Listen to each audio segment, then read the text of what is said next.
Classes में आपका हार्दिक स्वागत है। मैं हूं तौफीक खान। देखिए, पिछली वीडियो में हमने समय और दूरी उसमें ग्राफ पढ़ा, वेग और समय उन दोनों में ग्राफ पढ़ा। तो इन दोनों ग्राफों से हम स्पष्ट हो गए थे, क्या स्पष्ट हो गए थे कि जब किसी वस्तु कोई वस्तु एक समान वेग से गतिशील होती है तो उसके लिए जो ग्राफ की स्थिति है वो एक सरल रेखा है। अगर कोई वस्तु विभिन्न समय अंतराल में विभिन्न दूरी तय करती है तो उसके लिए हमने जो ग्राफ खींचा था उसके लिए हमारे पास पेड़ में रेखा। तो अब हमने जो ग्राफी प्रदर्शन देखे थे, ग्राफी प्रदर्शनों में दूरी समय और वेग समय दोनों को हमने स्पष्ट रूप से समझ लिया। अब अभी आगे की जो स्थितियां हैं, आगे की स्थितियों को समझने के लिए हमारे पास अगला बिंदु है ग्राफी विधि से गति के समीकरण।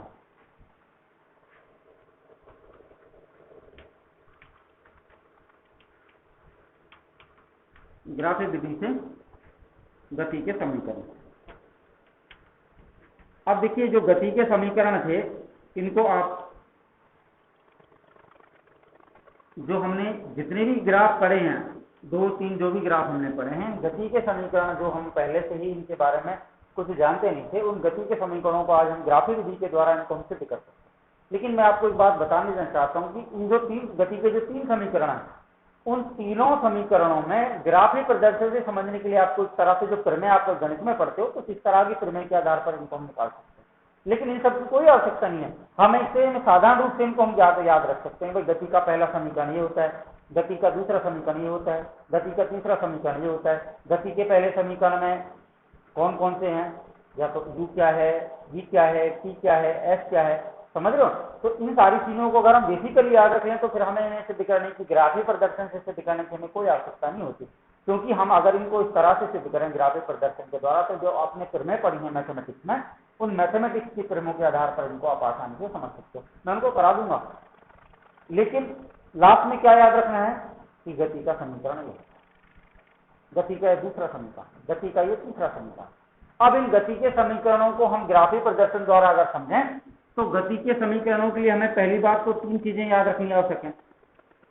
हमने दूरी समय ग्राफ पढ़ा, हमने वेग समय ग्राफ पढ़ा, और हमने इन सारे बिंदुओं में एक समान गति पढ़ी, असमान गति पढ़ी। उनमें हमने कुछ 3-4 चीजें याद रखनी थी। क्या याद रखनी थी? हमने पहले पढ़ा था u क्या था? प्रारंभिक वेग था। प्रारंभिक वेग कब शुरू होता है? जब वस्तु गति के लिए तैयार होती है, अर्थात u क्या था? प्रारंभिक। कुछ समय पश्चात वस्तु एक स्थान से दूसरे स्थान पर पहुंच गई, तो जो कुछ समय था उसको तो हमने t कहा, t इसका मतलब इसमें लिया गया समय है।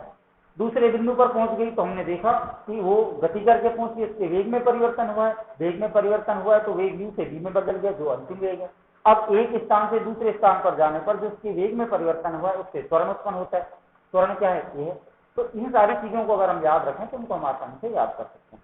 अब देखिए, गति के हमारे पास हमने ये देखा था दूरी समय, वेग समय और एक निश्चित समय अंतराल के पश्चात अगर कोई वस्तु एक निश्चित एक समान त्वरण से गतिशील है। मैं इसको आपको बता रहा हूं, समझिए।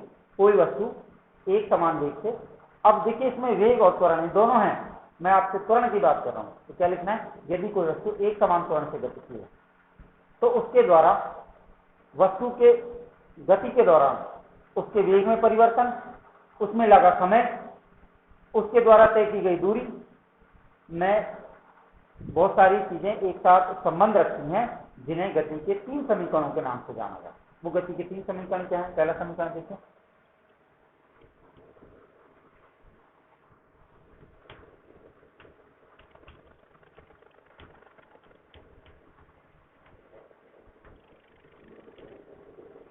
क्या होता है गति का पहला समीकरण?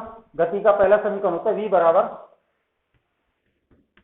u, थोड़ा सा लाइट गई है ना, दिख रहा है क्या इसमें? मुझे कंफर्म नहीं है कि लाइट दिख रहा है, या मैं वेट करूं कि आप इसको दिख रहा है, क्योंकि कंफर्म नहीं है। देखिए, खैर ये गति का पहला समीकरण, मैं इसको पहला समीकरण बोल रहा हूं।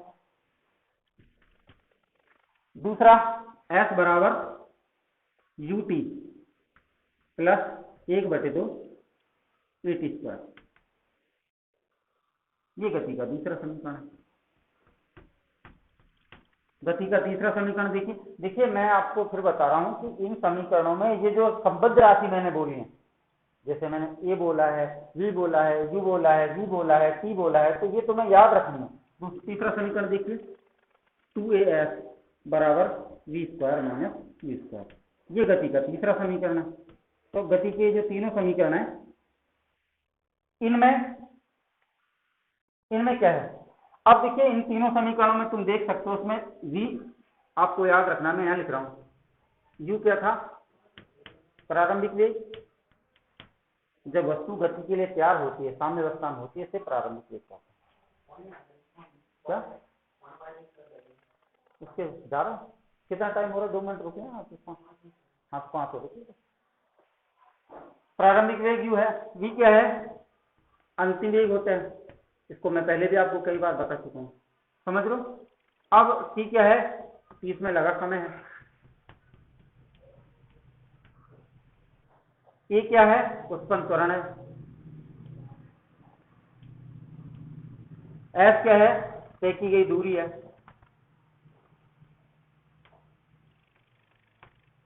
समझ रहे हो।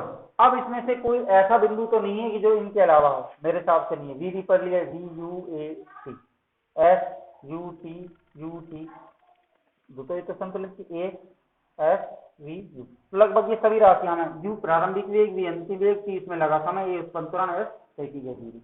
अगर मैं क्या काम करूं, इन पांचों राशियों को 1 2 3 4 5 इन पांचों राशियों को एक समीकरण के रूप में संबद्ध कर दूं, जोड़ दूं, तो ये समीकरणों के रूप में हमें नजर आते हैं। इन्हें ही गति के समीकरण कहा जाता है। तो पहला समीकरण आप देख रहे हो कौन सा है, v बराबर u प्लस टी। v अंतिम वेग है जब हमें किसी वस्तु का, अब देखिए इसमें आपको बता देता हूं, ये किसको स्पष्ट करता है, ये वेग और समय को।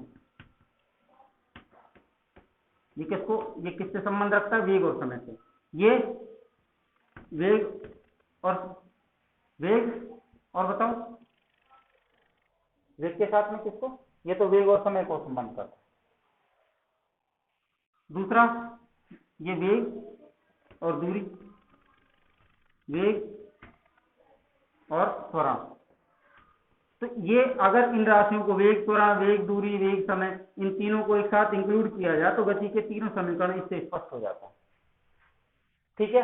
अब अगर तुम साथ इनको ग्राफी विधि द्वारा, जो ग्राफ के द्वारा इनको, अगर मैं इनको प्रमेय के रूप में सिद्ध करके बताना चाहूँ कि इनको साथ प्रमेय के द्वारा हम कैसे सिद्ध करते हैं, गति का पहला समीकरण कैसे निकल जाएगा, तो वो समझ लीजिए। पहला देखो,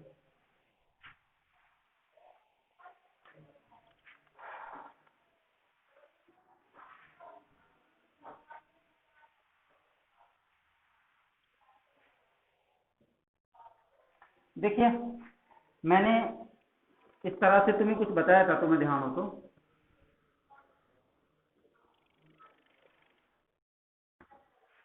इस तरह का कोई ग्राफ खींचा था। ये तो वाई एक्स कहा था मैंने, इसको मैंने एक्स एक्स कहा था।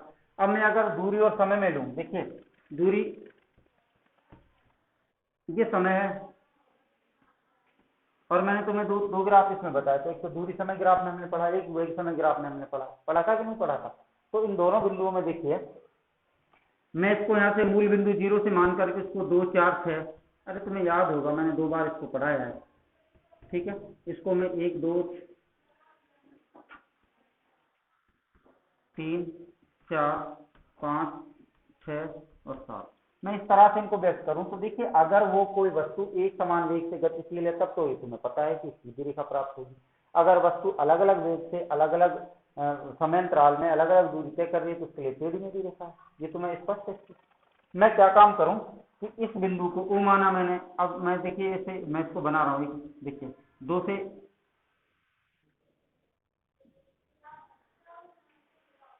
2 सेकंड में 4, 4 सेकंड में 8, 6 सेकंड में 10।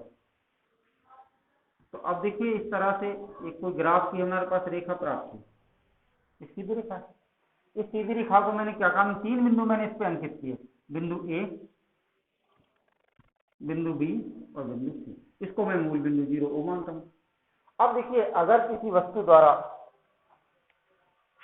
देखिए यहाँ पर, अगर किसी वस्तु द्वारा ए ओ सी, किसी वस्तु द्वारा बी सी और ए बी, ये समान समय अंतराल में, अगर दूरियों को आप लिखना चाहो तो 2 4 4 8 और 6 लेकिन इनको हमें दर्शाने की कोई आवश्यकता नहीं। यानी इसका मतलब क्या हुआ कि उसने समय समान अंतराल में कुछ इस तरह से कुछ दूरियां उसने प्राप्त की, दूरियों के आधार पर हमने इसका वेग किया। अब ये तुम्हें पता है कि प्रारंभिक वेग यू तो 0 होता है, अंतिम वेग में उसने प्राप्त किया है, उसमें कोई त्वरण उसमें 0 उत्पन्न हो गया। त्वरण उसमें कितना उत्पन्न हुआ है? 0 उत्पन्न हुआ है। तो ये त्वरण से आप देख सकते हो, मैं इसको आपको बता चुका हूँ, v बराबर क्या होता है? u plus eighty. पहला समीकरण ये निकाल रहे हैं, इसके बारे में मैं इसको बहुत शॉर्टली बता रहा हूँ, प्रमेय के आधार पर काफी लंबा हो जाएगा। तो अब देखिए u प्रारंभिक वेग था, उसमें कोई, क्योंकि एक समान दर से वस्तु गतिशील है, जब एक समान वेग से वस्तु गिरती है तो उसका त्वरण नगण्य होता है, शून्य होता है, 0 होता है। ठीक है। अब दूसरी बात क्या है इसमें कि जो उसमें लगा समय था, क्योंकि समय समयांतराल में था, वो भी लगभग 0 है। तो अब मैं इसके द्वारा अगर मैं क्या काम करूं कि ओसी बराबर में 0 रखूं, ये बीसी बराबर में क्या रखूं, इसमें लगा समय, इसमें इसके द्वारा उत्पन्न कोई त्वरण नहीं था क्योंकि 0 था, बीसी में इसको टी को मानूं। ठीक है। और इसी प्रकार मैं क्या काम करूं, ए बी जो है इसको मानूं, इसको प्रारंभिक वेग को, यू को। तो आप देख सकते हो कि जो उसमें जो उसका अंतिम वेग है, अंतिम वेग बी बराबर क्या हो जाएगा? You plus A T. अब इस समीकरण में यू तो अंतिम वेग था, सॉरी प्रारंभिक वेग था, ये उसमें उत्पन्न त्वरण था जो भी नगण्य था, समय जिसमें नगण्य था, और ये उसका प्रारंभिक जहां से वो स्टार्ट हुई थी, किसके? अंतिम वेग के आधार पर। तो इस तरह से हम इसको शॉर्टली याद रख सकते हैं। तो गति का जो पहला समीकरण है वो क्या है? v बराबर u प्लस ए टी। ऐसे अन्य समीकरणों को याद रख सकते हैं। तो मैं तुमसे बेसिकली ये कह रहा था कि ये जो समीकरण है, इन समीकरणों को इतना याद रखने की, प्रमेय के आधार पर सिद्ध करने की कोई आवश्यकता नहीं है। हमें केवल इतना याद रखना है कि गति के 3 समीकरण होते हैं। अगर मैं इन 5 राशियों को किसी समीकरण के रूप में संबद्ध कर दूं, जिनमें u v t a f 5 राशियों को समीकरण के रूप में अगर मैं जोड़ दूं, संबद्ध कर दूं, तो फिर गति के 3 समीकरण कहलाते हैं, जो इस प्रकार है। पहला ये, दूसरा वो, एस बराबर U T plus half H square, तीसरा है 2s बराबर v square minus v square. ठीक है। ठीक है, दैट्स ऑल। अगली वीडियो में